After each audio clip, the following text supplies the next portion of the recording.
Mi nombre es Estefanía Mirón Ruiz y el propósito de este video es para explicar el tema del impacto del sistema financiero internacional, en donde destacaremos algunos antecedentes y también destacaremos temas actuales que están viviendo en el impacto del sistema financiero de nuestro país. Así también hemos elaborado unas diapositivas que a lo largo de este video estaremos proyectando para poder entender mejor el tema. El primer tema que destacaremos será el sistema financiero internacional y su impacto en América Latina. El sistema financiero ha sido la expresión más cabal en los cambios en la organización económica en los últimos años, en donde esta parte quizá sea la menos regulada de la vida económica. Por ello, no es extrañar que las crisis más importantes de esta época sean financieras.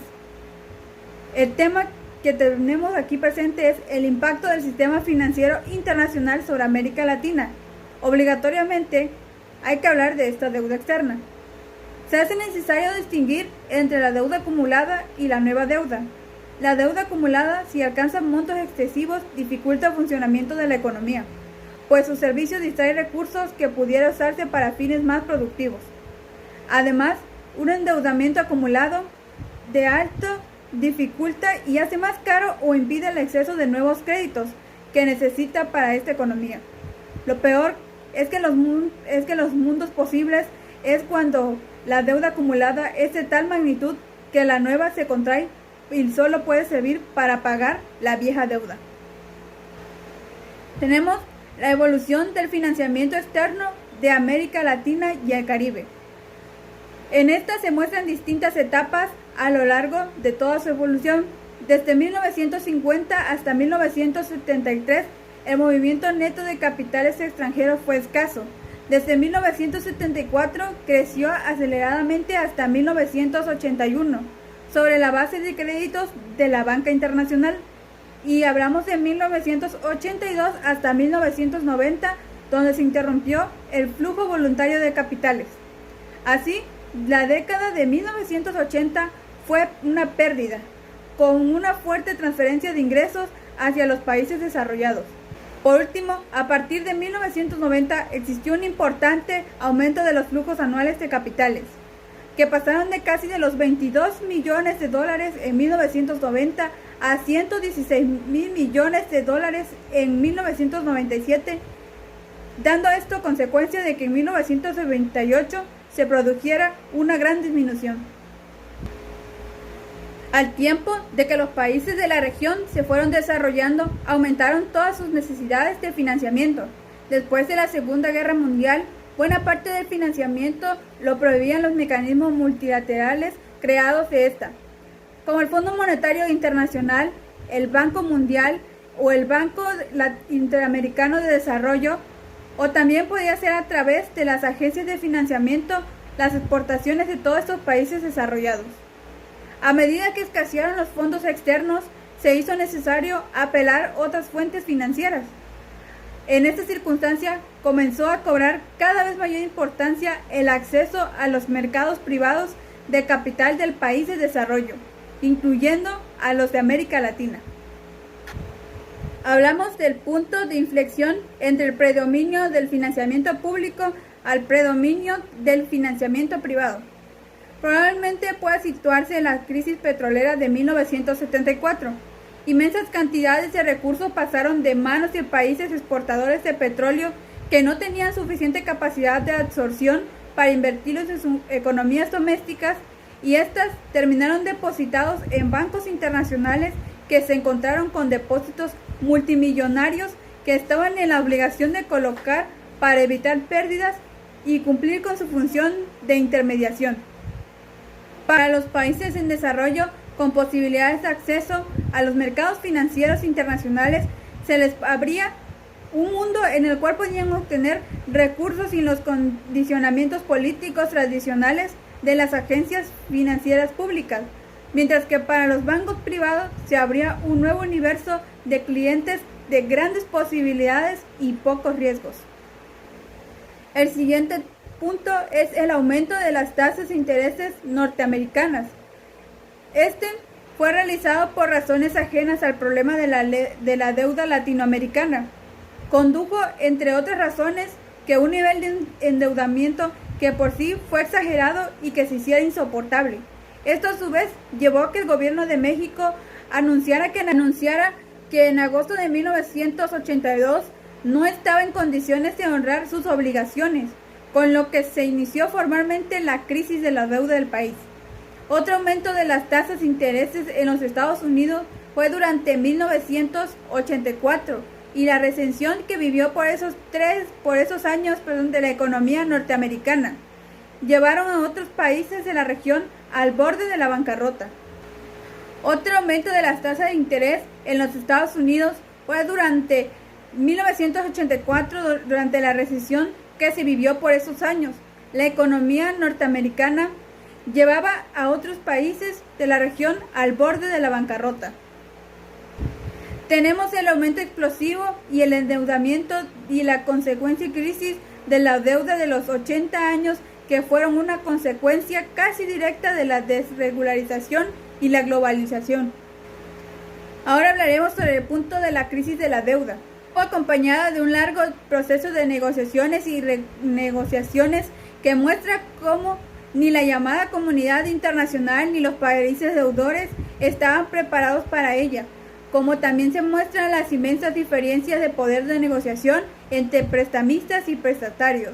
Los bancos acreedores en una primera etapa aceptaron hasta un máximo de un año, prácticamente forzados porque no tenían otra alternativa.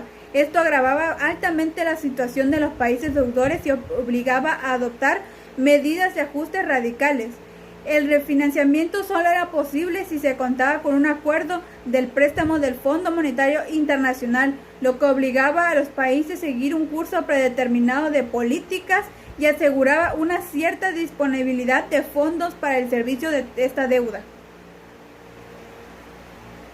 Los gobiernos en los países industrializados aprovecharon la fortísima posición negociadora que tenían en esta situación para imponer todo el modelo económico que propugnaban y más tarde articulado con el llamado Consenso de Washington, incluyendo la apertura de las economías en desarrollo, las privatizaciones y el predominio de las políticas de mercado y las instituciones favorables a las inversiones extranjeras, con todas estas con colaboración activa de las instituciones financieras multilaterales. A partir aproximadamente de 1990 se inicia en América Latina un nuevo auge crediticio que dura casi finales de la década de los 90, con algunos contratiempos provocados por crisis relativamente pasajeras. Este auge coincide con el crecimiento sostenido y el alto de la economía norteamericana y en general de la economía mundial, y con las bajas tasas de interés predominantes en los mercados internacionales. Para concluir este primer punto, podemos destacar el libro titulado La historia de la deuda externa de América Latina, escrita por Carlos Marichal, en el que utiliza el concepto del ciclo crediticio, que incluye dos etapas. El primero, la del auge de los préstitos externos y la crisis subsiguiente de la deuda.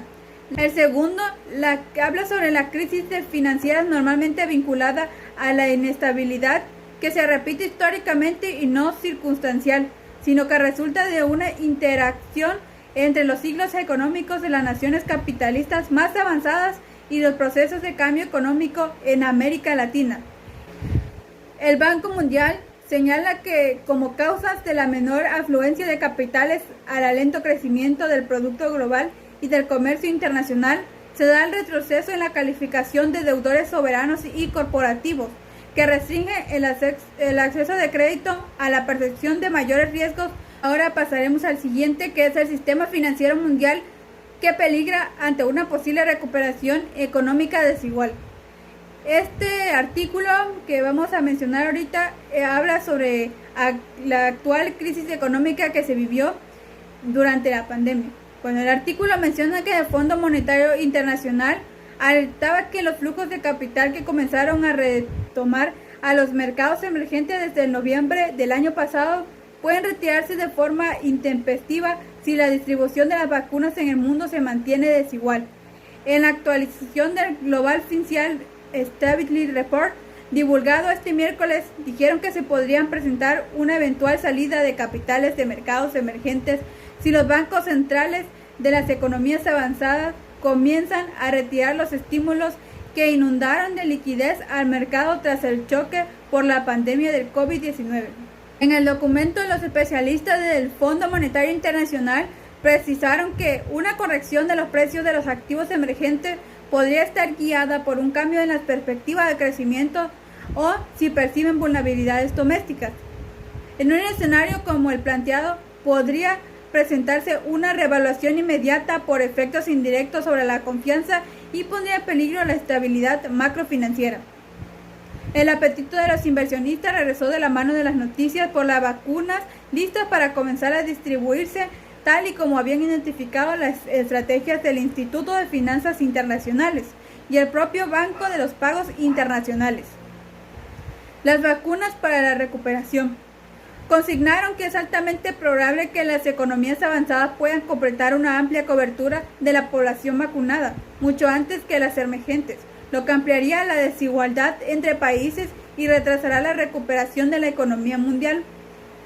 Hasta que el acceso de las vacunas sea generalizado, el repunte de los mercados y la recuperación de la economía estarán sometidos al mantenimiento de las políticas monetarias y fiscales del apoyo. Toman los casos de Canadá, Estados Unidos, Reino Unido y algunos otros países de la Unión Europea que ya compraron vacunas por anticipado con una amplia cobertura per cápita. El siguiente punto es: ignora los riesgos a la baja. En la actualización, los expertos del Fondo Monetario Internacional destacaron que los mercados financieros han ignorado por completo la desaceleración. En la actualización, los expertos del Fondo Monetario Internacional destacaron que los mercados financieros han ignorado por completo la desaceleración de la actividad económica y la persistente incertidumbre sobre las perspectivas económicas. La desconexión entre los mercados financieros y la economía de la que tanto se habla persiste. Los participantes del mercado se remiten a las expectativas y de tasas muy reducidas en lo que los próximos años y las revisiones de altas previsiones de beneficios tras anuncios de las vacunas. Como pudimos observar durante el video, hablamos sobre dos partes importantes. La primera parte en donde destacamos toda la deuda que tenía América Latina y todos los países y las fechas importantes en las que las deudas se presentaron durante todo este trayecto y cómo se fueron creando a lo largo de esas fechas. Al igual, el segundo tema que fue destacado, que es en la actualidad que estamos viviendo, sobre el peligro o los sistemas de riesgos que están, la recuperación económica desigual en los países durante todo su proceso en el sistema financiero mundial. Esta con base a las vacunas que se están desarrollando, que fueron una fuente de inversión que se hicieron para los países, generando deudas para algunos países, así también algunos flujos de capitales que se destacaron aquí, todo con relación al tema de la actualidad. Pues eso fue todo de mi parte y muchas gracias.